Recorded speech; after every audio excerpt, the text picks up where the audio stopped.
4월 PPI가 한 달 만에 1.4% 오른 거 봤어? 평소엔 0.2에서 0.3%가 보통이야. 무려 5배에서 7배 튄 거지.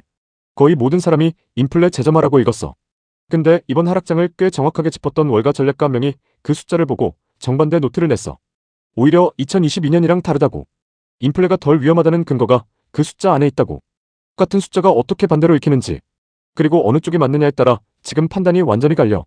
이 영상을 끝까지 보면 딱 세 가지를 알게 될 거야. PPI가 튄 진짜 구조, 월가가 반대로 읽은 이유, 그리고 너의 위치에서 버티는 기준까지. 그럼 이 해석이 갈리는 지점부터 따라가 보자. 가격은 이미 움직였어. PPI 발표 이후 가장 빠르게 반응한 건 주식이 아니야. 채권이었어. 미국 30년물 국채금리가 5.03%까지 올라갔어. 20년 만에 처음으로 5%를 넘어서 새로 발행된 거야. 채권 금리가 오른다는 게 뭔 뜻이냐? 큰 손들이 이 채권 안 사겠다고 던진다는 뜻이야. 수요가 줄면 가격은 내려가고 금리는 올라가. 그리고 이 움직임이 연준한테 보내는 메시지가 있어. 당신이 금리 내리고 싶어도 시장은 받아들일 준비 안 됐다는 거야. 실제로 한 달 전만 해도 거의 없던 12월 금리 인상 베팅이 약 39%까지 올라왔어. 인하가 아니라 인상 얘기가 테이블에 올라온 거지. 거기에 하나가 더 붙었어. 4월 미국 노동자들의 실질 시간당 임금이 3년 만에 처음으로 마이너스가 됐어. 일은 똑같이 하는데 물가가 더 빠르게 올라서 사실상 월급이 깎인 거랑 같아. 가계 소비력에 직접 타격이 들어오는 거야. 이게 길어지면 기업 매출이 먼저 느끼고 실적 전망이 그 다음에 따라가. 이 두 가지가 같이 움직이면 어디서 체감되냐? 멀리 있는 채권 숫자가 아니라 금리에 민감한 성장주랑 기술주 ETF야. 금리가 높게 오래 유지될수록 미래 수익으로 평가받는 자산은 그만큼 할인돼서 읽혀. 지금 당장 주가가 크게 빠지지 않더라도 위로 가기 어렵게 만드는 천장이 생기는 거거든. 이 가격 반응이 다 맞는 얘기냐? 아니면 시장이 과하게 읽은 거냐? 그게 그 숫자를 정반대로 해석한 사람들이 짚은 지점이야. 왜 같은 PPI 안에서 반대 논리가 나오는 건지, 어떤 구조가 보이면 그렇게 읽히는 건지, 원인부터 봐야 해. PPI가 왜 시장을 이렇게 흔드냐? 여기서부터 시작하자. PPI는 기업이 물건을 도매로 팔 때 받는 가격이야. 이게 오르면 두세 달 안에 소비자 가격으로 번져. 소비자 물가가 오르면 연준은 금리를 내리기 어려워지고, 금리가 내려가지 않으면 주식이든 채권이든 부동산이든 모든 자산의 기준점이 다시 계산돼. 그래서 PPI 숫자 하나가 이렇게 크게 읽히는 거야. 물가가 올랐다는 사실 자체보다 금리 인하 기대 자체가 흔들린다는 신호로 시장이 먼저 받아들이는 거지. 근데 이번 PPI는 그 안에 두 개의 다른 이야기가 섞여 있어. 겉으로 보이는 충격부터 보자. 우리가 알고 있던 3월 PPI는 0.5%였어. 근데 4월 발표 때 0.7%로 바뀌었어. 연간 상승률은 4.0에서 4.3으로 코어 PPI 연간은 3.8에서 4.0으로 줄줄이 위로 올라갔어. 안심하고 있던 3월이 실제로는 더 나빴던 거야. 거기에 4월 수치가 붙었어. 코어 PPI가 한 달에 1.0% 뛰었어. 시장 예상치는 0.4%였거든. 2.5배야. 코어는 에너지를 뺀 숫자인데 육아 때문이지라고 넘어갈 수 있는 변명이 안 통한다는 뜻이지. 서비스 PPI는 한 달에 1.2% 올랐어. 2022년 3월 이후 가장 큰 폭이야. 그 안에서 트레이드 서비스가 2.7% 상승했는데 이게 뭔지 알면 불편해져. 트레이드 서비스는 도매업자 소매업자가 물건을 팔 때 붙이는 마진이야. 이게 튀었다는 건 기업들이 관세로 올라간 원가를 이제 소비자한테 본격적으로 떠넘기기 시작했다는 뜻이거든. 트럼프 행정부의 관세 충격이 숫자로 찍히기 시작한 거야. 여기까지만 보면 인플레 재점화, 금리 인하 물 건너갔다는 읽기가 맞는 것처럼 보여. 근데 같은 PPI 안에서 다른 걸 보는 사람들이 있어. 골드만삭스, 에버코어, ISI 같은 곳이 이렇게 분석했어. PPI 표면은 무섭게 보이지만 4월 PCE는 시장이 우려하는 만큼 나쁘지 않을 것이라고. PCE는 연준이 금리를 결정할 때 CPI보다 더 많이 참고하는 물가 지표야. CPI나 PPI랑 항목 구성이 달라. PPI 안에서 PCE에 들어가는 항목들, 항공료, 의료비, 포트폴리오 수수료 같은 것들이 이번에 오히려 안정됐어. 항공료가 3% 정도 오른 게 이 항목들 중 가장 많이 오른 거야. 쉽게 말하면 이거야. 뉴스에 나오는 PPI 숫자는 크게 튀었는데 연준이 실제로 들여다보는 항목들은 그만큼 나쁘지 않았다는 거야. 헤드라인이 충격적인 것과 연준 결정에 실제로 영향을 주는 것은 다를 수 있어. 근데 야드니가 2022년이랑 다르다고 한 핵심은 여기가 아니야. 더 근본적인 지점이 따로 있어. 야드니가 발표한 노트 제목이 의미심장해. CPI는 뜨거워졌지만 21년, 22년과 달리 이번엔 임금이 차갑게 유지된다. 2022년에 인플레가 폭주한 진짜 연료가 뭐였냐? 임금이었어. 코로나 직후 일할 사람이 부족했고 노동자들이 월급 안 올려주면 나간다고 버틸 수 있었어. 기업이 무조건 올려줘야 했지. 임금이 오르니까 물가가 오르고 물가가 오르니까 임금 요구가 또 올라가는 이 악순환이 인플레를 무한 반복시켰어. 지금은 그 연료가 없다는 거야. 임금이 물가를 못 따라가고 있다는 건 노동자 협상력이 약하다는 뜻이고 그건 임금 마이너스 물가 악순환이 시작될 연료 자체가 없다는 결정적 증거라는 거지. 가계 타격으로 읽는 사람과 악순환 없다는 근거로 읽는 사람이 같은 숫자를 두고 공존하는 거야. 여기에 하나가 더 있어. 1분기 단위 노동비용 인플레가 1.2%로 떨어졌어. 단위 노동비용은 물건 하나 만드는 데 드는 인건비야. 임금이 5% 올라도 생산성이 같이 오르면 이 숫자는 올라가지 않아. 1분기에 이게 오히려 낮아졌다는 건 임금이 올라도 소비자 가격으로 잘 번지지 않는다는 야드니의 두 번째 근거가 돼. 그리고 야드니가 채권 시장에서 가장 흥미롭게 본 게 있어. 인플레가 진짜 심각해지면 채권 큰 손들이 그 나라 국채를 팔아치워. 야드니는 이들을 채권 작용단이라고 불러. 정부가 물가를 못 잡으면 시장이 직접 응징한다는 의미야. 지금 이 작용단이 실제로 응징하고 있는 나라가 있어. 바로 영국이야. 영국 10년물 금리는 5.11%까지 올라갔어. 2008년 이후 최고야. 일본도 27년 만에 최고치를 찍었어. 미국 10년물은 4.5%야. 야드니는 이렇게 읽어. 채권 작용단이 영국과 일본은 응징하고 있지만 미국은 아직 그 수위까지 가지 않았다. 30년물 금리 5.03%가 충격으로 보였지만 야드니 눈에는 그게 아직 작용단이 진짜 응징에 나선 레벨이 아니라는 거야. 미국 인플레는 아직 통제 가능한 범위 안에 있다는 진단이지. 마지막으로 재무부 카드가 있어. 2023년 가을 미국 10년물이 5%를 찍었을 때 옐런 당시 재무장관이 장기채 발행을 줄이고 단기채 위주로 돌렸어.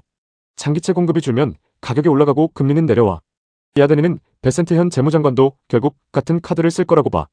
결국 지금 시장에는 같은 PPI를 두고 두 개의 계산이 동시에 돌아가고 있어. 하나는 관세와 유가가 겹치면서 인플레가 구조적으로 자리를 잡는다는 읽기.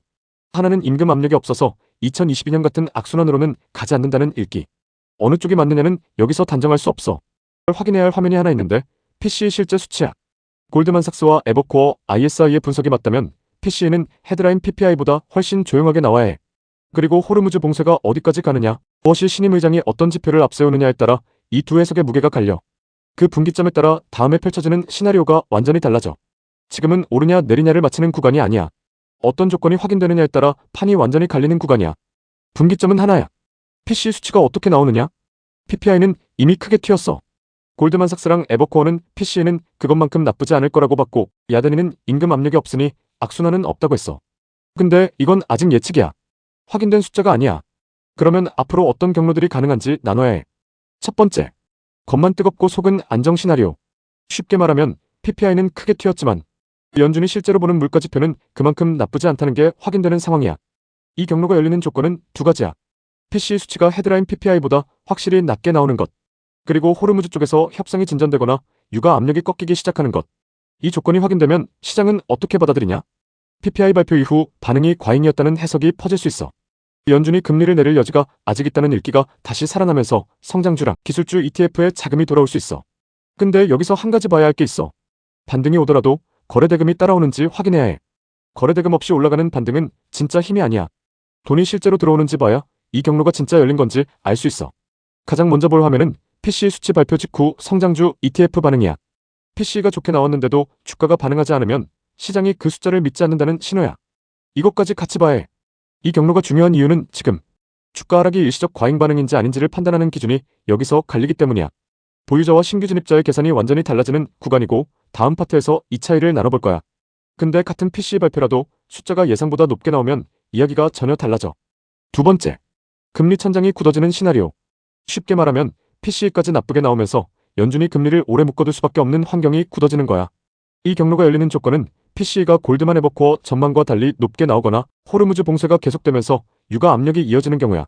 관세로 올라간 원가를 기업들이 계속 소비자한테 떠넘기는 흐름이 끊기지 않으면 이 경로로 가. 이 경우 주식시장은 이렇게 받아들일 수 있어. 금리가 높게 오래 유지되면 성장주가 가장 먼저 압박받아. 미래 수익으로 평가받는 자산은 금리가 높을수록 그 가치가 깎여서 계산되거든. 위로 가기 어렵게 만드는 천장이 계속 유지되는 거야. 이 경우 헬스케어처럼 인플레랑 상관없이 수요가 있는 섹터로 자금이 먼저 이동하는지가 보여. 이 흐름이 보이면 시장이 성장주보다 방어적 선택을 하고 있다는 신호야. 가장 먼저 볼 화면은 미국 10년물 금리 방향이야. 4.5% 선에서 더 올라가는지. 동시에 성장주 ETF와 방어적 섹터 ETF의 자금 흐름이 서로 반대로 움직이는지 봐야 해. 이 두 가지가 같은 방향으로 움직이면 이 경로가 실제로 굳어지는 거야. 이 시나리오가 중요한 이유는 첫 번째 경로랑 겉으로는 비슷해 보이지만 섹터별로 판단이 완전히 갈리기 때문이야. 성장주 보유자와 방어적 섹터 보유자의 기준이 나뉘는 구간이고 다음 파트에서 이 기준을 나눠볼 거야. 여기서 가장 조심해야 할 경우가 세 번째야. 두 번째에서 한 발 더 나아가는 상황인데 이게 현실이 되면 판단 기준 자체가 바뀌어. 세 번째, 채권 압박이 미국까지 번지는 시나리오.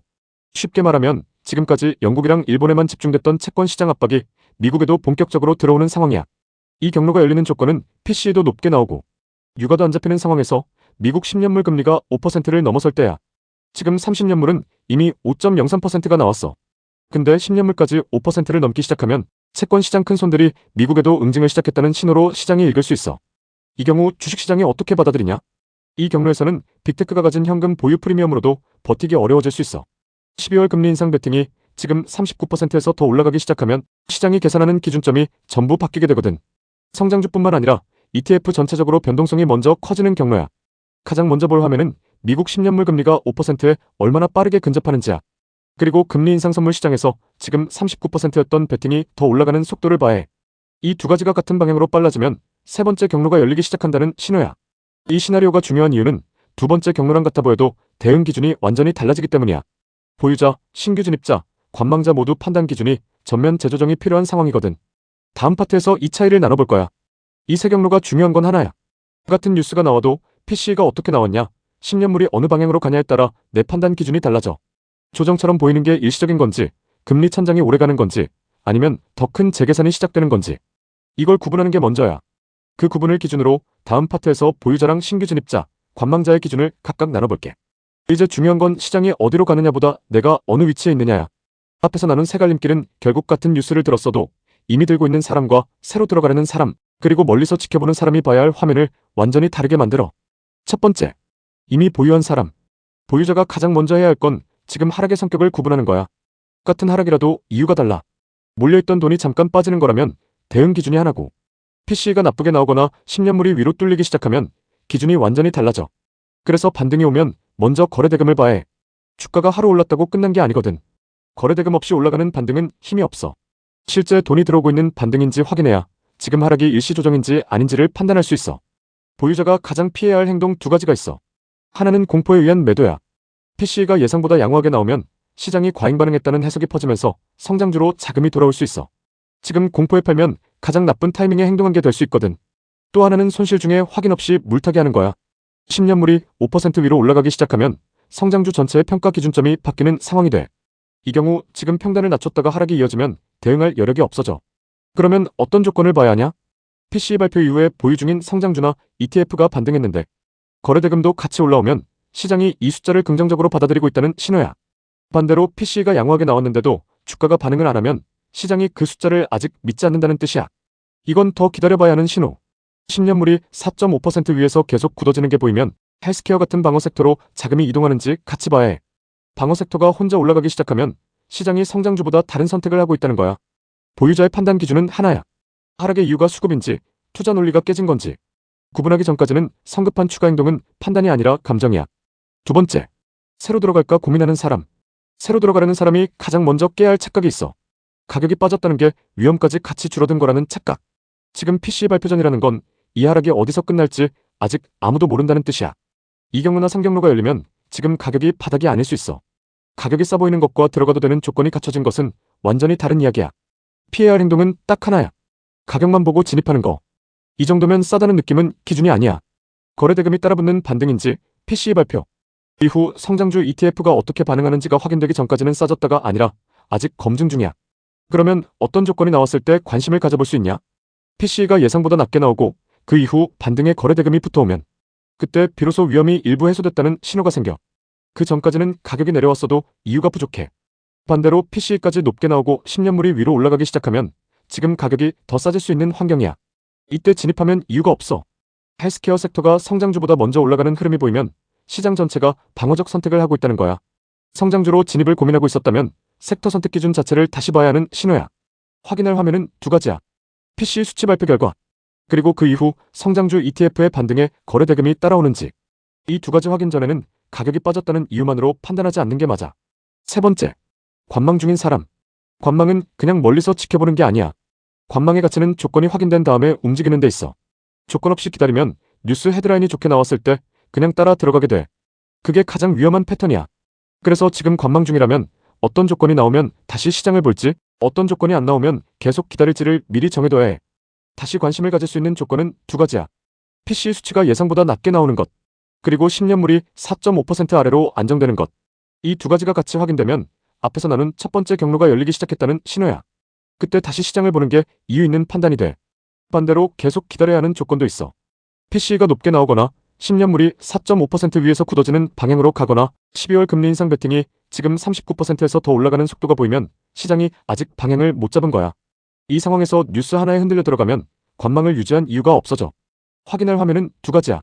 PCE 발표 수치, 그리고 미국 10년물 금리가 4.5%에서 위로 가는지 아래로 안정되는지. 이 두 가지를 기준으로 정해두면 뉴스에 흔들릴 일이 줄어들어. 같은 PPI 숫자를 두고 시장이 반대로 읽을 수 있다면 내가 봐야 할 건 숫자가 아니라 어떤 조건이 확인됐느냐야. 오늘처럼 같은 숫자 안에서 두 개의 다른 논리를 뜯어보는 방식이 도움이 됐다면 좋아요로 알려줘. 어떤 이슈를 다음에 이런 식으로 같이 뜯어볼지 댓글에 남겨줘. 다음 분석의 출발점으로 볼게. 흔들리는 시장에서 필요한 건 확신이 아니라 기준이야. 우리는 그 기준을 숫자와 흐름으로 같이 쌓아가자.